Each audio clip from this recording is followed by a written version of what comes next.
Shoalhaven, where the council's in the news again. From rates to roads and trees that go. Silence in the chamber. What happened to Shoalhaven's Housing Taskforce?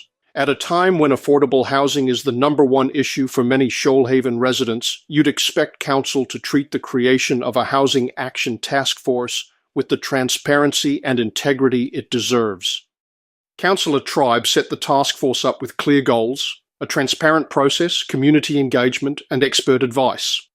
But when the final list came back to council, names had mysteriously changed. One highly qualified candidate, Dr. Ron Silberberg, a former head of the Housing Industry Association, was quietly removed.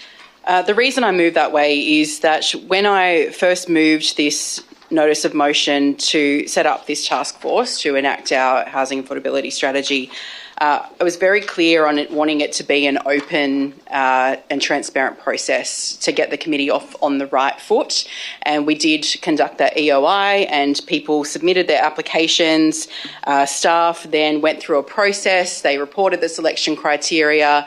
They reported how they made a decision around people's applications against that selection criteria and made some suggestions of names to us.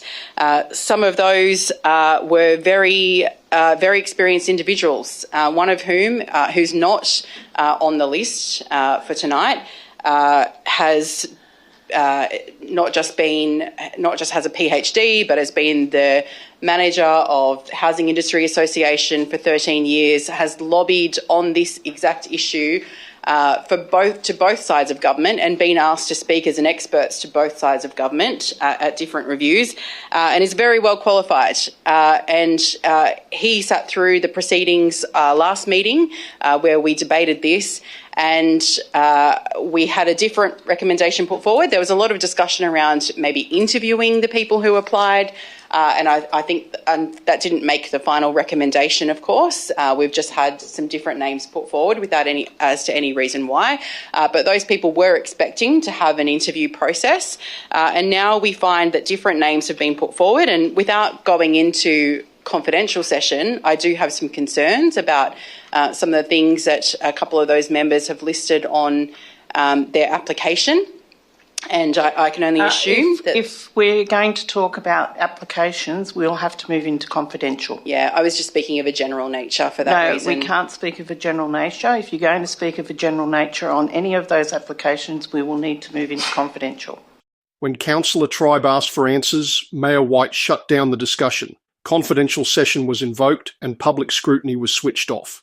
And just when the community expected transparency, when councillors resumed their seats and the live stream was turned back on, the live stream went silent. No audio, no answers, no accountability. This isn't about one motion. This is about process, about trust, and about whether some councillors are using their numbers to push their own agendas away from public view. If this concerns you, and it should, ask your councillor who changed the list. Share this video.